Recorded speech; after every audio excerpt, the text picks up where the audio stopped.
Hello friends, welcome to our channel current affair updated. This is Devashish Awasthi और आज मैं आपके सामने एक इंपॉर्टेंट टॉपिक सीरीज स्टार्ट कर रहा हूँ। याद रखिएगा, स्टैटिक जी के तो हम कंटिन्यू कर ही रहे हैं, बट एक और चीज़ स्टार्ट कर रहा हूँ, that is topic wise MCQ series. Okay, तो जैसे बहुत सारे सब्जेक्ट्स होते हैं, पॉलिटी है, ज्योग्राफी है, हिस्ट्री है, इकोनॉमिक्स है, करंट अफेयर्स है, एनवायरमेंट है, इन सब्जेक्ट के एमसीक्यू वो भी टॉपिक वाइज मैं आपको कराऊंगा। जैसे कि आज मैंने स्टार्ट किया पॉलिटी की एमसीक्यू सीरीज, जिसमें आप देख रहे हो सबसे पहला चैप्टर जो होगा वो होगा कॉन्स्टिट्यूशनल डेवलपमेंट। याद रखिए, कॉन्स्टिट्यूशनल डेवलपमेंट में डिस्कस करेंगे। देखिए, मैंने नोट्स जो दिए हुए हैं ना, उसी का चैप्टर नंबर 1 जो मैंने ऑलरेडी नोट्स दिए हुए हैं, उसके क्वेश्चंस हम आपके सामने लेके आए, तो आपके क्वेश्चन भी प्रैक्टिस होते रहेंगे कि क्वेश्चन किस तरह एग्जाम में आते हैं। तो चलिए देखते हैं कॉन्स्टिट्यूशन डेवलपमेंट, जो पॉलिटी का पहला चैप्टर है। उसके बाद हम सेकेंड चैप्टर पे आएंगे, मेकिंग ऑफ द कॉन्स्टिट्यूशन। ऐसे करते करते मैं आपको पूरे पॉलिटी के एमसीक्यू सीरीज, ज्योग्राफी की, हिस्ट्री की, सबकी एमसीक्यू सीरीज, जिसमें करंट अफेयर्स भी रहेगा, वो मैं आपको करा दूंगा। ओके, तो स्टैटिक जीके के साथ इस सीरीज को भी बहुत प्यार की जरूरत है, तो वीडियो को जरूर लाइक कर दीजिए वीडियो स्टार्ट करने से पहले ही। ओके, तो चलो स्टार्ट करते हैं। सबसे पहले एमसीक्यू सीरीज है, आप चैप्टर पढ़ लेंगे, उसके बाद ही ऑफकोर्स हम अपना लेक्चर लेके आएंगे। तो देखिए यहां पर जो क्वेश्चन है ये है, by which of the following act legislative council of India receive the power to discuss the budget. Okay, ये क्वेश्चन है, बट मैं आपको पहले बता दूं, जो कॉन्स्टिट्यूशनल डेवलपमेंट है, कहने का मतलब जब ईस्ट इंडिया कंपनी इंडिया आती है, ठीक है, वहां से लेके जब तक देश को आज़ादी मिलती है 1947, वहां तक की डेवलपमेंट पर ये एमसीक्यू सीरीज है। ओके, आई होप आपको समझ में आया होगा। तो इसमें क्वेश्चन ये है कि भाई लेजिस्लेटिव काउंसिल को पावर जो था बजट को डिस्कस करने के लिए, वो किस एक्ट के थ्रू दी गई। क्वेश्चन हमेशा एक देखा जाता है इस टॉपिक से, तो आपको एक्ट्स पढ़ने की बहुत जरूरत है। ओके, 1861, 1892, 1909 या 1919। ओके, तो इसका जो करेक्ट आंसर है वो है option number B, Indian council act 1892। देखिए यहां पर मैंने पूरा डिस्क्रिप्शन जो है वो यहां पर मेंशन कर दिया है कि लेजिस्लेटिव काउंसिल को पावर्स धीरे धीरे करके मिलने लगे थे और 1892 में पावर मिला था। ओके, कौन सा पावर कि बजट को डिस्कस कर सकते हैं। अब आप कहेंगे सर ये आपसे कहाँ से क्वेश्चन उठाया, मैं फिर से कह रहा हूँ, अगर आप मेरे नोट्स को पढ़ेंगे, ठीक है, और 1800 दैट इज 92 का एक्ट खोलेंगे, है ना, तो देखिए पहला पॉइंट ही मैंने यहाँ पर मेंशन कर रखा है, ठीक है, तो वहीं से क्वेश्चन मैंने लिया है। चलिए नेक्स्ट क्वेश्चन में आते हैं। क्वेश्चन नंबर सेकंड बोला गया है फेडरल कोर्ट की स्टैब्लिशमेंट किस एक्ट के थ्रू हुई थी। ठीक है, इसमें भी 4 ऑप्शंस दिए गए हैं, आपको करेक्ट आंसर चूज करना है। अब मैं 4 ऑप्शंस रीड नहीं करूंगा, मैं सीधे करेक्ट आंसर चूज करूंगा, इसमें आपके दिमाग में करेक्ट आंसर बैठे, ना कि सारे ऑप्शंस बैठ जाए। ओके, तो इसका जो करेक्ट आंसर है, आप ऑप्शन यहां पर देख लीजिए, इसका करेक्ट आंसर अगर आप इनमें ऑप्शंस में से चूज कर रहे हैं तो कोई भी करेक्ट आंसर नहीं है। इसका करेक्ट आंसर है government of India act 1935। Okay, 1935 के एक्ट के through federal court was established. Okay, तो ये दी हो जाएगा, that is none of the above. Again explanation यहां पर दिया हुआ है, पीडीएफ टेलीग्राम ग्रुप में मिल जाएगी, तो ये एक्सप्लेनेशन हो गया इस क्वेश्चन का। ओके, चलिए आगे बढ़ते हैं, नेक्स्ट क्वेश्चन में आते हैं, that is question number 3। Okay, question number 3 क्या है कि भाई किस प्रोविजन से सुप्रीम कोर्ट जो है वो एस्टैब्लिश किया गया था कैलकाटा में। ओके, अब ऑप्शंस आपके सामने दिए गए हैं, आप ऑप्शंस रीड कर सकते हैं। जिन्होंने ऑलरेडी पढ़ी हुई है पॉलिटी, मुझसे लेक्चर्स देखे हुए हैं, जो नहीं पढ़ी है तुरंत जाकर एप्लीकेशन डाउनलोड करो, वहां पर मेरी पॉलिटी के लेक्चर्स अवेलेबल है। इसका correct answer option number A है, that is regulating act 1773। Okay, तो याद रखना रेगुलेटिंग एक्ट 1773 के थ्रू ही सुप्रीम कोर्ट को एस्टैब्लिश किया गया था। अगेन डिस्क्रिप्शन, कौन पहला चीफ जस्टिस बना था, वो सब मैंने यहां मेंशन कर रखा है, क्योंकि डिस्क्रिप्शन भी मैं क्वेश्चन के साथ दे रहा हूं, इसमें आपको आंसर्स में डिस्क्रिप्शन भी मिल जाए। ओके, ना कि सिर्फ मैं ऑप्शन करेक्ट बता रहा हूं आपको। ठीक है, चलिए नेक्स्ट क्वेश्चन में आते हैं।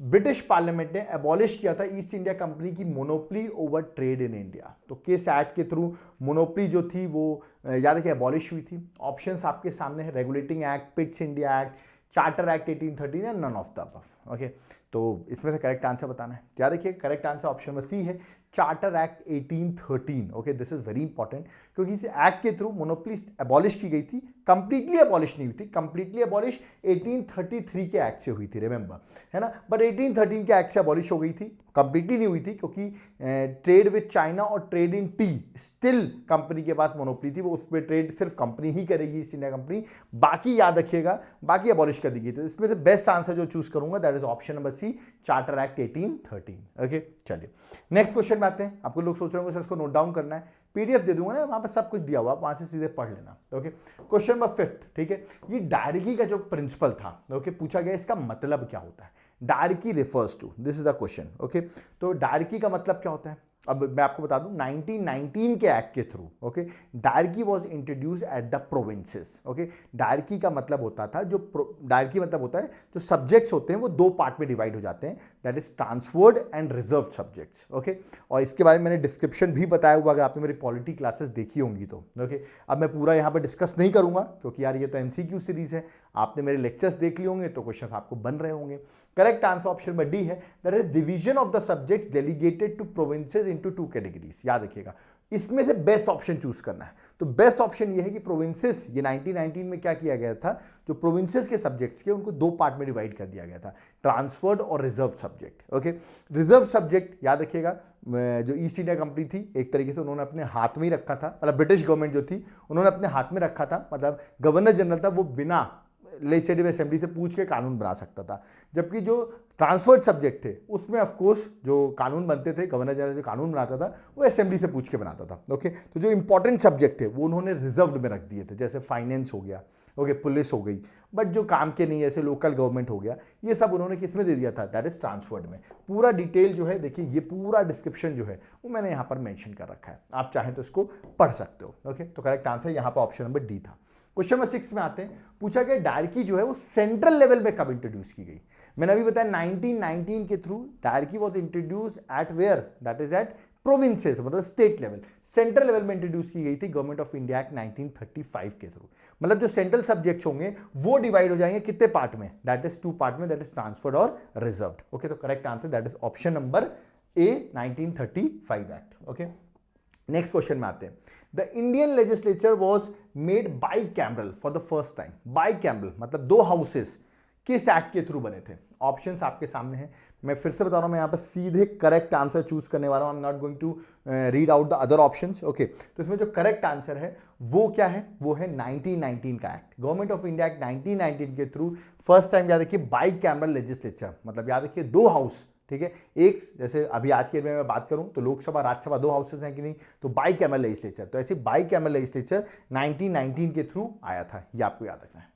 नेक्स्ट, 1909 एक्ट किससे एसोसिएटेड है। 1909 यार ये तो बहुत फेमस क्वेश्चन है, मॉन्यूमेंटो रिफॉर्म्स 1909, सुनते ही दिमाग में सेपरेट इलेक्टोरेट आ जाता है करेक्ट आंसर, क्योंकि यहां पर सेपरेट इलेक्टोरेट, मुस्लिम्स को सेपरेट इलेक्टोरेट दिया गया था। अब व्हाट इज सेपरेट इलेक्टोरेट, सब मेरी पॉलिटी क्लास में अवेलेबल है। ओके, तो करेक्ट आंसर यहां जो that is option number A, separate electorate. याद रखिए डिस्क्रिप्शन अगेन मेंशन है। ओके, अगर आप चाह रहे हैं मैं इसको डिफाइन करने लगूं तो बहुत लंबा लेक्चर हो जाएगा, ये एमसीक्यू सीरीज है। ओके, याद रखिएगा, आपको मैं क्वेश्चंस बता रहा हूं किस तरह आते हैं, तो आप पढ़ोगे तभी तो क्वेश्चंस बनेंगे। ओके, और उसके लिए लेक्चर्स मेरे आपको पॉलिटी सीरीज एप्लीकेशन को डाउनलोड करना पड़ेगा। ओके, नेक्स्ट है, याद है कि 1935 के थ्रू फेडरेशन स्टैब्लिश करने की कोशिश की गई थी। ओके, जिसमें रेसिडरी पावर्स किसको दिए गए थे। रेसिडरी मतलब एक होता है union list, state, provincial list, concurrent list, इन तीनों लिस्ट में अगर कोई सब्जेक्ट मेंशन ना हो तो वो होता है रेसिडरी पावर्स। ओके, मतलब तीनों लिस्ट में नहीं है, तो आज की डेट में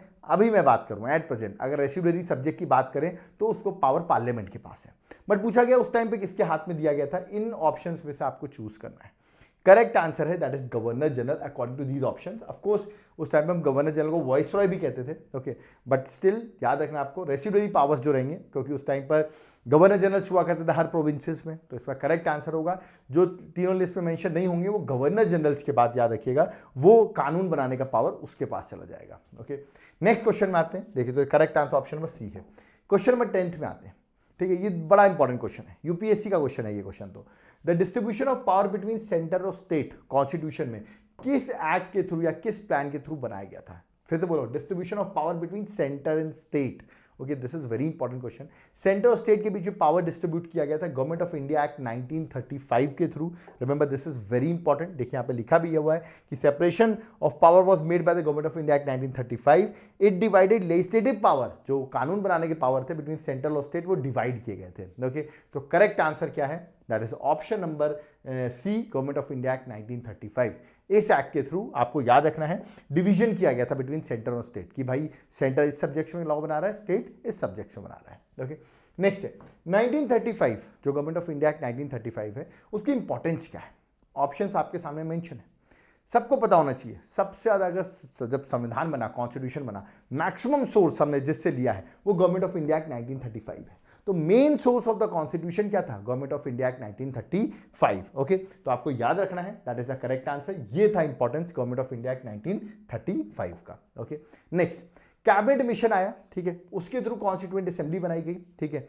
मेंबर्स बताएंगे कितने मेंबर्स होंगे, बट एक मेंबर्स कितने लोगों को रिप्रेजेंट कर रहा था, ओके, वो बताइए। तो रेशियो क्या था, मतलब one member how many population को रिप्रेजेंट कर रहा था। ऑप्शंस आपके सामने है।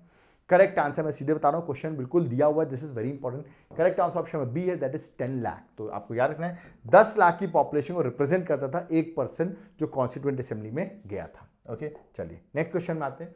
याद रखिएगा बर्मा को सेपरेट कर दिया गया था, जो आज की डेट में म्यांमार है, इंडिया से, किस एक्ट के थ्रू सेपरेट किया गया था? This also very important. Correct answer option number C, government of India act 1935। ये क्वेश्चन बहुत बार एग्जाम में पूछा जाता है। ओके, तो correct answer option number C है। डिस्क्रिप्शन मैंने आपको जिस तरह बताया, मैंने डिस्क्रिप्शन यहाँ पर मेंशन कर रखे हैं, बट आपको याद रखना है ये सब मेरे जो नोट्स है ना, इससे तो डायरेक्टली क्वेश्चन आए हुए हैं, सारे क्वेश्चन मैंने इससे बनाए हुए हैं। प्लस आप चाहें तो मेरे लेक्चर्स देख लोगे, तो वहाँ मैंने समझाया भी हुआ है। ओके, चलिए क्वेश्चन नंबर 14 में आते हैं, और पूछ रहा है कैबिनेट मिशन का कौन सा मेंबर इसमें नहीं था? कैबिनेट मिशन में 3 मेंबर्स हुआ करते थे, मैं बताता हूं। पैट्रिक लॉरेंस उसे हेड करते थे, और 2 अदर मेंबर्स होते थे, क्रिप्स और अलेक्जेंडर, ठीक है। ये मेंबर नहीं था विलियम वुड। तो करेक्ट आंसर विलियम वुड है। William would was not the member of cabinet mission. Cabinet mission आया था 1946 में, ये भी आपको याद रखना है। ओके, चलिए नेक्स्ट क्वेश्चन में आते हैं। जब इंटरिम गवर्नमेंट फॉर्म की गई थी 1946 में, who was the vice president of executive council? मैं आपको प्रेसिडेंट बता देता हूं, चलो। प्रेसिडेंट एग्जीक्यूटिव काउंसिल का वाइसरॉय हुआ करता था। ओके, अब पूछा गया वाइस प्रेसिडेंट कौन थे? नेहरू है, कृष्णा है, राजगोपालाचारी, राजेंद्र प्रसाद, जी 4 ऑप्शन है। कुछ लोग जल्दबाजी में आंसर में डी लगा रहे होंगे, नहीं, करेक्ट आंसर है जवाहरलाल नेहरू। तो remember vice president executive council कौन थे? That is Jawaharlal Nehru. जबकि प्रेसिडेंट कौन थे? वाइसरॉय एग्जीक्यूटिव काउंसिल, वाइसरॉय खुद। ओके, चलिए नेक्स्ट क्वेश्चन में आते हैं। Question number 16, Indian constituent assembly की अगर बात करूं, जिसने हमारा कॉन्स्टिट्यूशन बनाया आज की डेट में, है ना, ये किसके थ्रू एस्टैब्लिश की गई थी? मतलब कब एस्टैब्लिश की गई, किसके थ्रू एस्टैब्लिश की गई? यहाँ पर 4 ऑप्शंस दिए गए हैं। मैं again I am not going to read other options, क्योंकि स्टूडेंट्स का कहना होता है सर आप अदर ऑप्शंस रीड करते हो तो हमारे दिमाग में अदर ऑप्शंस ऐड हो जाते हैं। सीधा आप सही आंसर रीड करो। तो करेक्ट आंसर है कैबिनेट मिशन 1946। इसी के through constituent assembly was created. तो correct answer option number C है। ओके, तो याद रखिए, अगेन देखिए डिस्क्रिप्शन यहां पर आ गया है, ठीक है। चलिए, और लास्ट क्वेश्चन जो आज का है वो है कॉन्स्टिट्यूएंट असेंबली के जो मेंबर्स थे, ओके, जिन्होंने कॉन्स्टिट्यूशन को ड्राफ्ट किया, वो कहां से आए थे? ओके, दे वर, ऑप्शन है ब्रिटिश पार्लियामेंट ने नॉमिनेट कर दिया, ऐसे करके ऑप्शन दिए गए। मैं आपको बताऊं उस टाइम पे क्या हुआ करता था, जो प्रोविंसेस हुआ करते थे, मतलब स्टेट्स हुआ करते थे, वहां पर जो मेंबर इलेक्टेड होते थे, वो इलेक्टेड मेंबर्स ने चूज किया था कि कॉन्स्टिट्यूएंट असेंबली में कौन बैठेगा। मतलब पब्लिक ने चूज नहीं किया था, elected members of provincial assembly choose who is going to sit at the constituent assembly. तो correct answer option number C है, इलेक्टेड बाय लेजिस्लेटिव असेंबली। जो इलेक्टेड मेंबर्स थे लेजिस्लेटिव असेंबली के थे, उन्होंने, जो वेरियस प्रोविंसेस के थे, उन्होंने चूज किया था कि मेंबर्स ऑफ कॉन्स्टिट्यूएंट असेंबली कौन होंगे। Remember this also very important question, UPSC में आया हुआ है क्वेश्चन, ठीक है। सो मैंने बहुत सारे क्वेश्चन कवर किए, आपने देखे होंगे। जो क्वेश्चन एग्जाम पर्सपेक्टिव से हैं, तो आपने अगर पूरा पढ़ा, ठीक है, कॉन्स्टिट्यूशनल डेवलपमेंट पढ़ा पॉलिटी का, तो सारे क्वेश्चंस मैंने यहां पर कवर कर दिए हैं। ओके, तो ये बात ध्यान रखिए, देखो मैं किस तरह मैंने कवर किया। ऐसे में आपको याद रखिएगा, अभी तो एक ही चैप्टर कराया यार, अभी ऐसे करके बहुत सारे चैप्टर्स हमको करने हैं पॉलिटी के। सारे चैप्टर्स के एमसीक्यू कराऊंगा मैं, पॉलिटी की भी कराऊंगा, आपको ज्योग्राफी की भी कराऊंगा, हिस्ट्री की भी कराऊंगा, इकोनॉमिक्स की भी कराऊंगा, करंट अफेयर्स की भी वीकली, याद रखिएगा वीकली करंट अफेयर्स की भी एमसीक्यू सीरीज हम करेंगे। ओके, इससे मतलब, और स्टैटिक जीके तो मैं करा ही रहा हूं आपको, आप भी देख ही रहे हैं, मैं हर दिन कोई ना कोई टॉपिक लाता हूं, ठीक है, तो वो टॉपिक्स भी लाता रहूंगा आपके सामने। तो अब आप देखिए, अगर स्टैटिक जीके भी मैं आपकी स्ट्रॉन्ग करा रहा हूं, एमसीक्यू भी सीरीज आज की करा रहा हूं, और आपने कोर्स ज्वाइन भी कर रखा है जिससे आपके क्वेश्चंस बने। आप पूछते हो ना सर कि कोर्स क्यों ज्वाइन करें, इसीलिए ज्वाइन करें, नोट्स क्यों परचेज करें, हैंड रिटन नोट्स क्यों परचेज करें, क्योंकि ये जब क्वेश्चंस आएंगे ना, तो मेरे भाई स्टैटिक जीके में नहीं करा पाऊंगा, ये सब टॉपिक आपको मेरे कोर्स में करने पड़ेंगे। ओके, स्टैटिक जीके भी टॉपिक आते रहेंगे, प्लस आपको सब्जेक्ट्स के भी एमसीक्यू सीरीज होती रहेगी। इसके बाद आपको कोई नहीं रोक सकता, याद रखना, एग्जाम क्रैक करने से। सारी प्रैक्टिस अपन लोग पहले से ही कर लेंगे। ओके, अभी मैं ज्योग्राफी की भी सीरीज लाऊंगा, हर दिन सीरीज में एमसीक्यू सीरीज आती रहेगी, और स्टैटिक जीके भी आती रहेगी। लेक्चर मुझे दिन में 2 बार लाना पड़ा, मैं दिन में 2 बार लेक्चर लाऊंगा, एक बार मॉर्निंग में और एक बार इवनिंग में। ओके, तो चिंता करने की कोई बात नहीं, ये मत सोचना कि अब स्टैटिक जीके नहीं आएगी, स्टैटिक जीके तो आएगी ही आएगी। ओके, इवनिंग में हम ला देंगे, तो याद रखना मॉर्निंग और इवनिंग में हम 2 लेक्चर लाने की कोशिश करेंगे। ओके, और ये स्टैटिक जी का सॉरी एमसीक्यू सीरीज जो है आई होप आपको पसंद आई होगी। इनिशिएटिव पसंद आया तो वीडियो को लाइक जरूर करो। अगर आप कुछ हमें कंट्रीब्यूट करना चाहते हो तो आप कंट्रीब्यूट कर सकते हो। ऐसे amazing questions with description with free of cost आपको इसकी पीडीएफ भी अवेलेबल कराऊंगा मैं। तो अगर आप कुछ कंट्रीब्यूट करना चाहते हैं, नंबर हमारा मेंशन है, Paytm, Google pay, PhonePe, if you want to contribute आप कर सकते हैं। ये सीरीज बहुत लंबी चलने वाली है, एग्जाम्स आ रहे हैं तो अगले 2 महीने में हम सारे एमसीक्यू सीरीज करा देंगे। ओके, तो आपको और कहीं जाने की जरूरत नहीं है, इसी चैनल में बने रहो। इसी चैनल मैंने एक लेक्चर और बढ़ा दिया है और आप क्वेश्चंस देखते रहो। ओके, याद है कि मैं 12 बताता हूँ नोट्स का क्या इंपॉर्टेंस है। देखा जाए आपने, एक मैंने चैप्टर कराया है ना, और ऐसे ही मैं आगे अगला चैप्टर कराऊंगा, ज्योग्राफी कराऊंगा, तो मेरे नोट्स बहुत इंपॉर्टेंट रोल प्ले करेंगे। ओके, तो आप चाहो तो नोट्स ऑर्डर कर सकते हो, है ना। और अगर आपको पढ़ना है पहले तो आप मेरी क्लासेस देखो, एप्लीकेशन डाउनलोड करो यार, देवाशीष क्लासेस, सारे सब्जेक्ट्स में अवेलेबल हो जाएंगे। वहाँ पे देखो मैंने हिस्ट्री का एक कॉम्बो पैक लॉन्च किया है, ज्योग्राफी का कॉम्बो पैक लॉन्च किया है, पॉलिटी है, इकोनॉमिक्स है।